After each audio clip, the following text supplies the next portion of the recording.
Bienvenue dans la taverne du TCG et dans notre deuxième épisode d'Apprendre Magic. Nous avons vu dans l'épisode précédent comment fonctionne la boîte de découverte de Magic de l'extension Fondation. Dans cette nouvelle vidéo, je vous propose maintenant que l'on commence à décrypter les decks, le deck vampire et le deck chat, et plus particulièrement que l'on commence à comprendre comment se lit une carte et quelles sont les différentes spécificités de celle-ci. On y découvrira le principe de mana, le principe de terrain, mais aussi qu'est-ce qu'une créature, un artefact, un éphémère, etc. Si jamais vous avez des questions, comme d'habitude, je suis disponible dans les commentaires. Ce sera avec plaisir qu'on viendra en discuter. S'il faut ajouter des vidéos, je pourrai le faire. Si jamais vous avez des points d'interrogation spécifiques, n'hésitez pas. L'objectif, c'est de vous apprendre au mieux comment fonctionne Magic et comment commencer à vous amuser avec. On va passer par une première partie qui va être une décryptation, ou un décryptage, désolé de cette petite erreur, du deck chat. Donc on va le mettre au milieu et on va voir comment ça fonctionne. Ce que je vous propose, c'est qu'on attaque ça tout de suite dans la prochaine partie de la vidéo.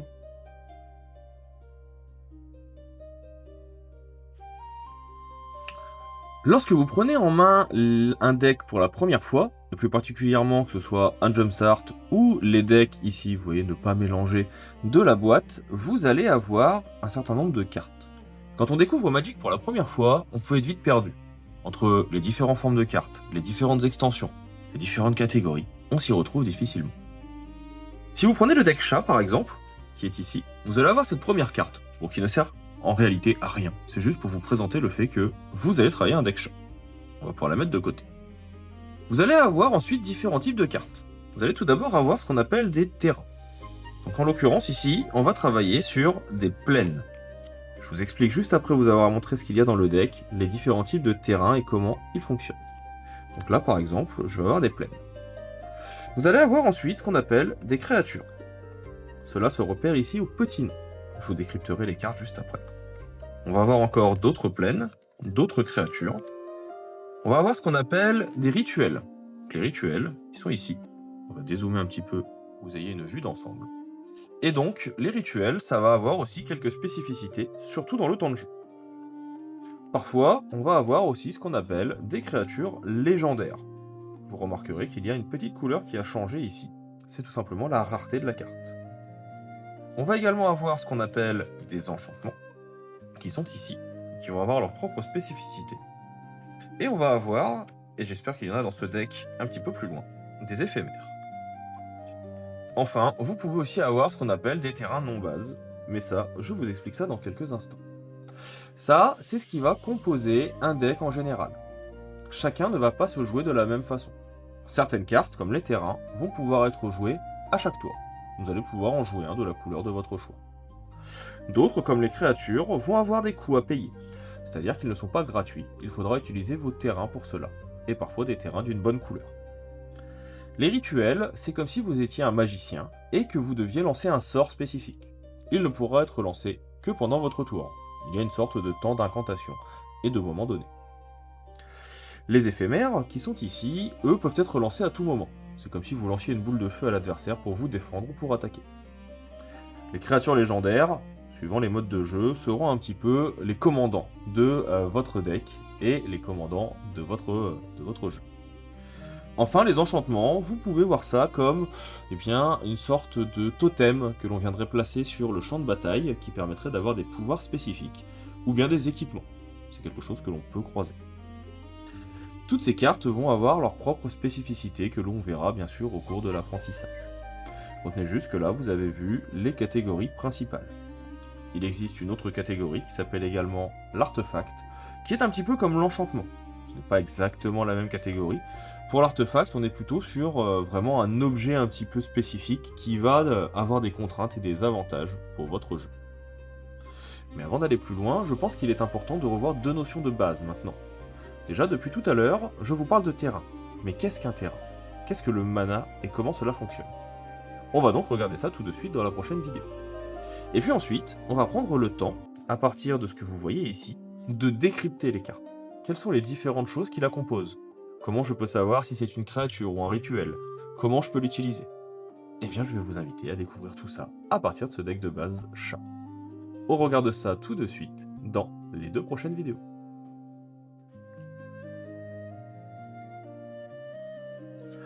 L'univers de Magic est un univers qui est donc composé, comme son nom l'indique, de magie.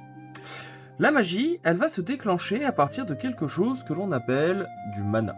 Le mana, c'est un petit peu la puissance ou un petit peu le pouvoir qui va imprégner les différents personnages, les différentes créatures et les différents éléments. Dans Magic, vous avez 5 couleurs de mana qui vous permettront de jouer vos cartes et qui vont chacune et chacun avoir leur spécificité. Ces couleurs de mana, on les retrouve sur le dos des cartes.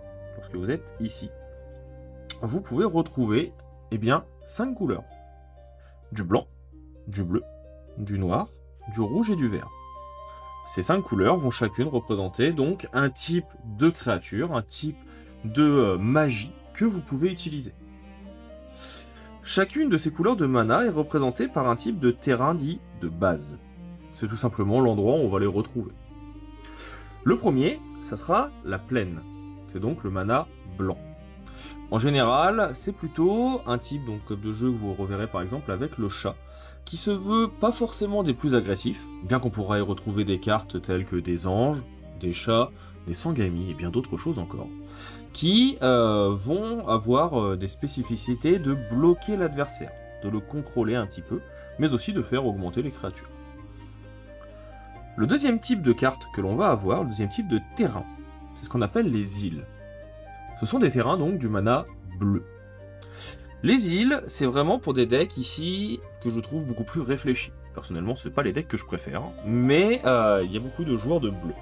Et le bleu, on va plutôt être sur des decks où on va essayer de contrôler les cartes de l'adversaire. On va essayer de l'obliger à piocher ou à vider sa bibliothèque, vider toutes ses cartes, pour l'amener à perdre. On va prendre le contrôle de ses créatures. Et on va essayer de contrer un maximum ses sorts. Il faut voir ça comme une couleur qui est assez défensive et qui est là pour embêter l'adversaire.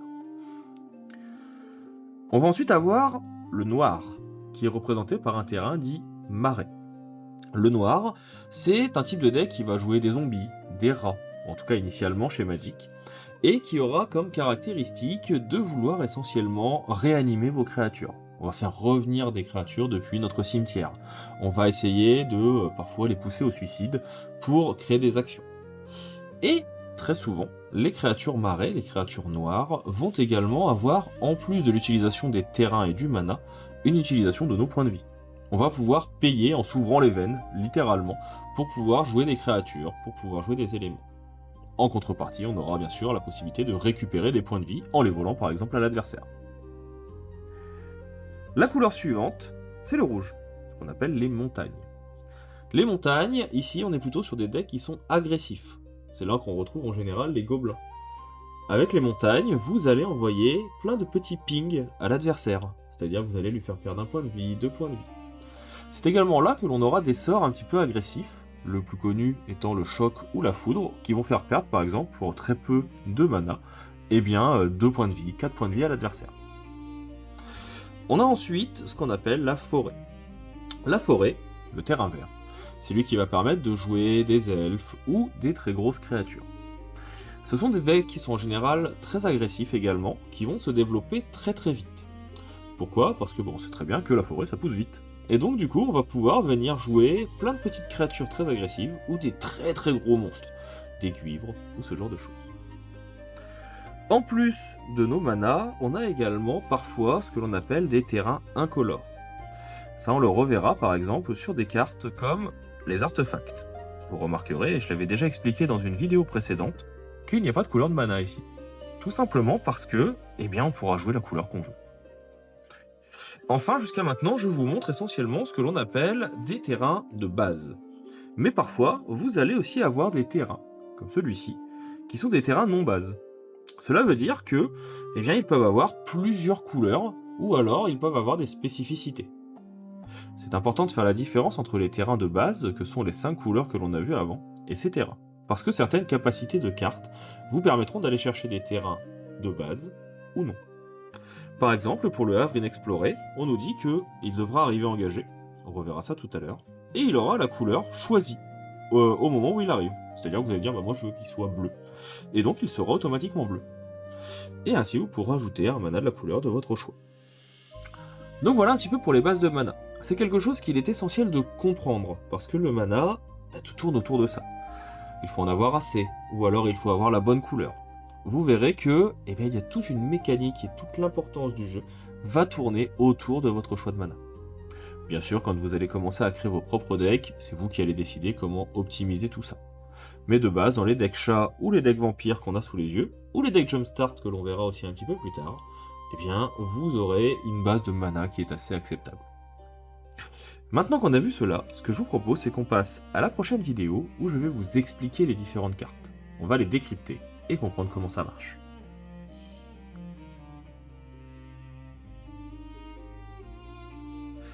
Passons donc maintenant au décryptage de cartes. Je vais prendre ici la créature légendaire que nous avions un petit peu plus tôt dans notre deck chat, pour pouvoir vous en expliquer les différentes caractéristiques. Une carte magique, elle se compose souvent de la même façon. Alors, suivant les extensions, il peut y avoir des différences, mais globalement, il y a toujours le même niveau d'information et elles sont placées au même endroit. Vous avez tout d'abord en haut, ici, le nom de la carte, c'est-à-dire le nom de la créature, de l'enchantement. Là, ça sera Jazal Crinière d'Or, et c'est donc un chat. Vous avez ici son coût en mana. Comme on l'a vu précédemment, le mana, c'est ce qui vous permet de pouvoir poser des choses. C'est tout simplement la force vive, le pouvoir magique de votre deck. On a ici le coût. Donc on voit que ça coûte 2 plaines, donc 2 blancs, et 2 incolores. On a ensuite l'illustration. L'illustration, c'est tout simplement quelque chose qui représente la créature en elle-même. De mon point de vue, c'est une des parties les plus importantes de la carte. On a ensuite un petit cartouche qui est ici. Ce cartouche, il vous explique le type de carte. On est sur une créature légendaire, qui est chat et guerrier. Ce sont ces types. Ici, vous allez avoir un petit symbole. Ce symbole, il peut être de 3 couleurs. Enfin, 4 même. Doré, qui veut dire que c'est une carte rare. Ça peut être également argenté, qui veut dire que c'est une carte unco. Et il peut être blanc, ou plutôt noir ici, qui veut dire que c'est une carte commune. Il peut arriver parfois aussi qu'il soit orange. Alors il n'y en a pas dans la boîte, mais sachez que ça existe. Et cette carte orange, ou plutôt cet élément orange, voudra tout simplement dire que votre carte est mythique. Ce sont les plus rares de l'extension. Vous avez ensuite tout le texte explicatif, avec les capacités et les différents rôles que peuvent jouer cette carte. Il y a énormément de capacités, on les reverra au fur et à mesure que l'on joue. Pour l'exemple ici, on a par exemple l'initiative, et dans le deck de présentation, c'est assez bien dit, on vous explique ce que ça fait. Par exemple, cette créature qui a l'initiative va infliger des blessures de combat avant la créature qui ne l'a pas. C'est comme si vous faisiez un concours de claques, et que vous étiez le premier à mettre une claque, et que l'autre devait attendre de la recevoir. S'il n'avait pas l'initiative, vous tapez en même temps. Vous avez ensuite ici toute la partie inférieure qui va être intéressante. Ici, vous allez avoir, dans le cas des créatures, un petit chiffre, plutôt un double chiffre séparé par un slash. C'est tout simplement la force et l'endurance de votre créature. Elle va avoir 4 d'attaque et 4 de défense. C'est-à-dire que quand elle va attaquer une créature adverse, ça on le reverra quand on verra la partie duel, elle va lui mettre automatiquement 4 de dégâts, qui devront se mettre sur son nombre de défense. Si la défense est supérieure à l'attaque, ça ne fait rien. Si la défense est inférieure à l'attaque, la créature en face meurt. Enfin, en bas, vous avez les dernières informations qui peuvent être intéressantes. Ici, vous avez la date de sortie de votre carte. Elle est sortie en 2024. Vous avez un petit cryptogramme qui permet de vérifier la légalité de la carte et qu'elle est bien officielle. C'est important de le savoir, on y retrouve le symbole en holographique de Magic. Enfin, ici, vous avez 3 informations, voire même 4. Le nom de l'artiste, et c'est ça qui est important aussi de savoir qui a réalisé les belles illustrations. La langue, qui est en FR. L'édition, la FDN qui veut dire fondation. Et au-dessus, on a un R qui dit que la carte est rare, comme on l'a vu par ce symbole, et qu'elle est la 497e de la collection de l'extension Fondation. Chaque carte aura ses spécificités. Dernier point un peu plus anecdotique mais qui est intéressant de connaître, vous avez ici entre le nom de l'extension et la langue, un petit point. Quand c'est un point, ça veut dire que votre carte n'est pas foil. Le foil, c'est quand la carte est brillante. Si vous prenez une carte qui est foil, par exemple celle-ci, vous remarquerez que le point est une étoile. Ça vous permet de voir la différence et de savoir ce qui est foil ou pas. Donc voilà pour les différents éléments qui permettent de comprendre une carte. Chacune des cartes et chacun des types aura le même fonctionnement. Si je prends un rituel, on retrouve le nom, le coup, l'extension, l'information. On n'a juste pas d'attaque et de défense, tout simplement parce qu'on est sur une carte qui n'en a pas besoin.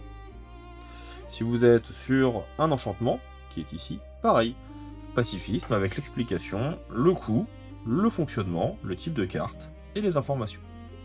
Chaque carte fonctionnera toujours de la même façon. Il y a un type de carte qui n'est pas présent ici, mais que l'on peut retrouver dans d'autres decks, que l'on reverra certainement, c'est aussi les Planeswalkers. Eux, ils fonctionnent un petit peu différemment. Je vous expliquerai un peu plus tard comment faire, ça peut vous intéresser de comprendre le fonctionnement quand vous allez créer vos propres decks. Maintenant qu'on a vu ici la présentation de la partie deck chat, ce que je vous propose, c'est que maintenant, déjà, on décrypte un petit peu ce qu'on appelle la curve, la courbe de mana, pour que vous puissiez voir comment ça fonctionne. C'est tout simplement de voir qu'il y a un certain nombre de terrains, de créatures et autres pour que ça puisse fonctionner, et que je puisse vous expliquer le principe. Ensuite, on refera la même chose avec le deck vampire, pour que vous puissiez voir la différence qu'il peut y avoir entre les deux, et que je puisse vous expliquer un petit peu les cartes. À partir du moment où nous aurons vu cela, on pourra passer à notre prochain épisode, ou la suite de la vidéo si vous regardez la version longue, où on découvrira le champ de bataille.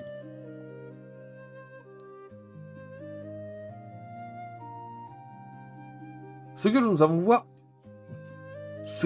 allons voir maintenant n'est pas forcément quelque chose qui est basique. Je prends un petit peu d'avance sur les cours un petit peu plus avancés, mais je trouve que c'est important de comprendre cette logique dès le début. Lorsque l'on crée un deck et que l'on joue à Magic, il y a ce qu'on appelle un principe de curve, de courbe de mana. Une partie de Magic, ça va jouer en plusieurs tours, l'un après l'autre. Vous allez jouer un premier tour, jouer des cartes, votre adversaire va jouer ensuite ses propres cartes, et inversement. Et cela va se faire en alternance. S'il y a un principe de tour, ça veut dire qu'il y a également un principe de vitesse. Et donc il est important parfois de pouvoir poser des cartes très rapidement, et d'autres de façon un peu plus lointaine dans le jeu. Et c'est là où ce principe de courbe de mana va être important. Par exemple, si je prends ici les différentes cartes proposées dans le deck chat, on va avoir une carte ici qui va valoir 5 mana. Plutôt cher, ça veut dire qu'on ne pourra pas la jouer avant au moins, dans la logique des choses, le 5e tour, parce qu'il faut 5 terrains. Alors on découvrira au fur et à mesure qu'il est possible de poser des terrains pour aller plus vite. Mais pour l'instant, si on débute, on va pas commencer par ça. On va avoir d'autres cartes qui vont valoir un terrain. Donc ils peuvent être joués dès le premier tour. En l'occurrence, ici, ça va être par exemple des éphémères, ou un enchantement qui va par exemple ici coûter 2. On va également avoir des créatures qui vont coûter 1, qui vont coûter 2, ou qui peuvent coûter beaucoup plus cher, jusqu'à 5. On a également des cartes qui peuvent coûter 4, que je vais mettre ici, ou d'autres qui peuvent coûter 3. Et donc vous voyez que ça, quand on les place les unes à côté des autres, les différentes cartes de nos decks, ça nous permet d'avoir une visualisation de ce que l'on peut faire. En l'occurrence, si je regarde ici, j'ai 4 cartes qui peuvent être jouées au tour 1. J'ai 3 cartes qui peuvent être jouées logiquement au tour numéro 2. Une carte au tour numéro 3. Et ensuite des cartes qui peuvent être jouées en mid-game ou en end-game, c'est-à-dire qui coûtent beaucoup plus cher. En sachant cela, il est important de pouvoir réfléchir au nombre de terrains que l'on va avoir dans le deck. Ici, on voit que l'on a 1, 2, 3, 4, 5, 6, 7, 8, 9, 10, 11, 12 cartes qui sont jouées à partir de ce que l'on aura décidé. Comme on est sur un deck de présentation, on a une vingtaine de cartes. Donc ça veut dire qu'il nous faut 8 terrains. Ici, on va donc avoir 1, 2, 3, 4, 5, 6, 7, donc 7 terrains. Et un 8e, qui sera ici un terrain, donc c'est nous qui allons choisir les spécificités comme on l'a déjà vu. Cela vous permet donc de vous dire, c'est plutôt une question de statistiques, pas moi qui les ai fait, qu'en ayant 8 terrains, vous avez possiblement et statistiquement la chance de piocher suffisamment de terrains pour pouvoir jouer vos cartes. L'idée étant que, en piochant cette carte au début du jeu, vous devez avoir au moins un terrain ou 2, vous permettant d'avoir de quoi jouer les 2 premiers tours. C'est comme ça que ça fonctionne. Une des spécificités aussi de la création de deck, et on le repère bien ici dans ce qui est proposé dans le deck chat, et je vais venir ici récupérer les cartes pour vous les montrer les unes après les autres, c'est que, eh bien, il ne doit pas y avoir forcément que des créatures. Vous n'êtes pas obligé de jouer que des créatures. Vous allez avoir par exemple, pour un tour 1, la possibilité de jouer des créatures, un lion des savanes qui a 2 d'attaque et 1 de défense, un avant-garde léonine qui a pour 1, au début de votre tour, la possibilité, si vous avez 3 autres créatures, de lui faire gagner +1/+1 et de gagner un point de vie. Mais cela va donc avoir un impact spécifique. Cela veut dire que même si vous la jouez au premier tour, ce sera une 1-1. Mais si vous la jouez au 4e tour en ayant déjà 3 créatures, ou au 3e, eh bien ça sera une 2-2. Donc ça c'est une spécificité qui peut être intéressante. Ici vous allez aussi avoir, pour prévoir vos premiers tours, le premier ou le deuxième, la possibilité ici d'avoir des éphémères, qui feront gagner par exemple plus d'attaque et de défense jusqu'à la fin du tour et de gagner des points de vie. Ça permettra, si par exemple vous êtes au tour numéro 2, mais que vous n'avez pioché qu'un terrain, au premier tour de poser un lion des savanes. Si en face votre adversaire pose une créature qui est plus forte, imaginons qu'il pose, je le mets à l'envers pour que vous puissiez comprendre le principe, en face, une carte qui a 3 et 3. Si jamais il décide de vous attaquer, eh bien vous allez mourir. Mais en payant un supplémentaire, vous allez pouvoir au deuxième tour lui donner +2/+2, en faire également donc une 3, enfin une 4/3, qui permettra de tuer la carte de l'adversaire. Donc ça, c'est des logiques qu'il est important de comprendre et de maîtriser lorsque vous allez jouer pour pouvoir définir quelles vont être les différentes actions et les différentes possibilités qui s'offriront à vous lorsque vous allez jouer. On va bien sûr avoir d'autres types de cartes qui peuvent être intéressantes. Celle-ci, la frappe d'Elsfett, va permettre d'infliger 3 blessures. Donc c'est comme si on tirait 3 balles ou qu'on lançait 3 boules de feu sur une créature qui attaque ou qui vous bloque. Si la créature devait mourir, elle sera alors ce que l'on appelle exilée. On verra tout à l'heure ce que c'est l'exil. Vous avez pour un deuxième tour ensuite une créature qui peut voler, qui ne pourra être arrêtée que par les autres volants. Pour le deuxième tour aussi, une carte qui vous fait piocher une autre carte. La possibilité pour 2 de bloquer l'adversaire, ce qu'on appelle un pacifisme. Il ne pourra ni bloquer, ni vous attaquer. De cette façon, eh bien l'adversaire aura une créature qui ne lui servira plus à rien. Sauf s'il arrive à se débarrasser du pacifisme. Enfin, pour commencer à avancer un petit peu dans le jeu, quand on arrivera au tour 3, 4, on aura la possibilité d'avoir des cartes plus puissantes. Des cartes qui ne s'engagent pas pour attaquer, qui posent d'autres cartes, comme les jetons chats, que l'on a déjà ébauchés.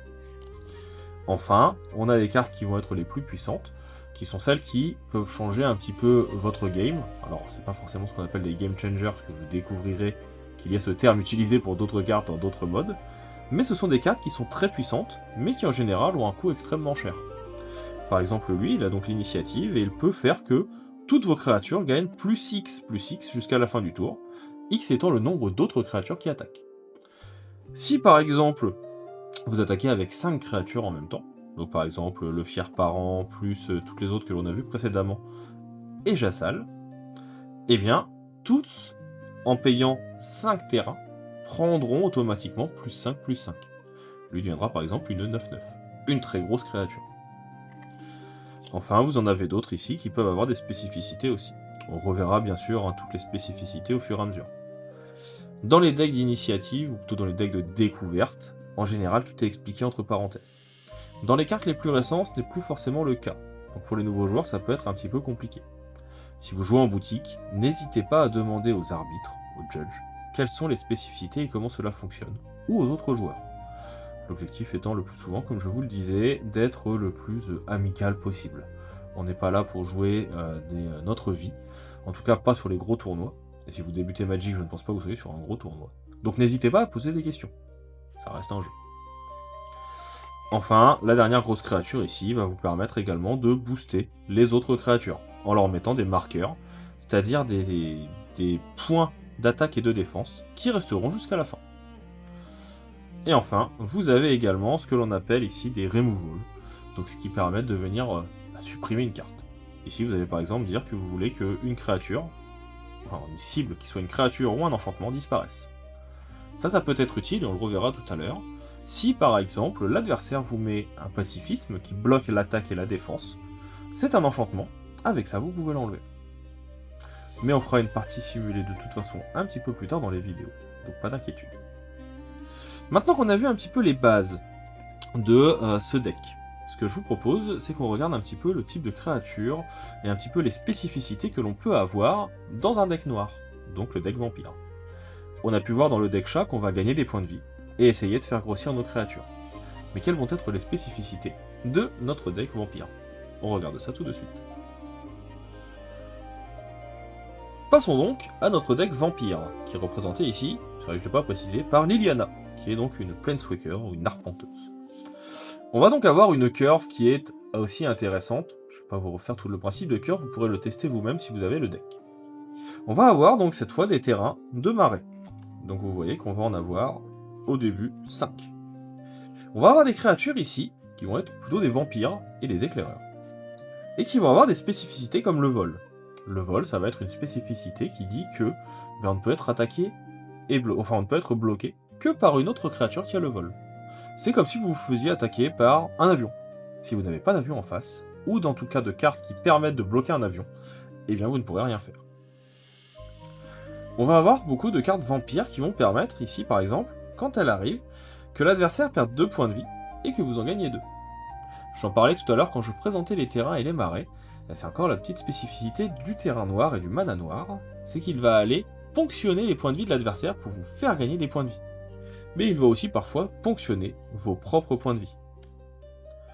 On va avoir d'autres cartes qui, au lieu de booster vos créatures, vont essayer d'amoindrir celles de l'adversaire. Par exemple, ici, on va avoir une carte qui fait gagner -2, -2. Si ça fait descendre l'endurance de la créature adverse à 0, elle mourra.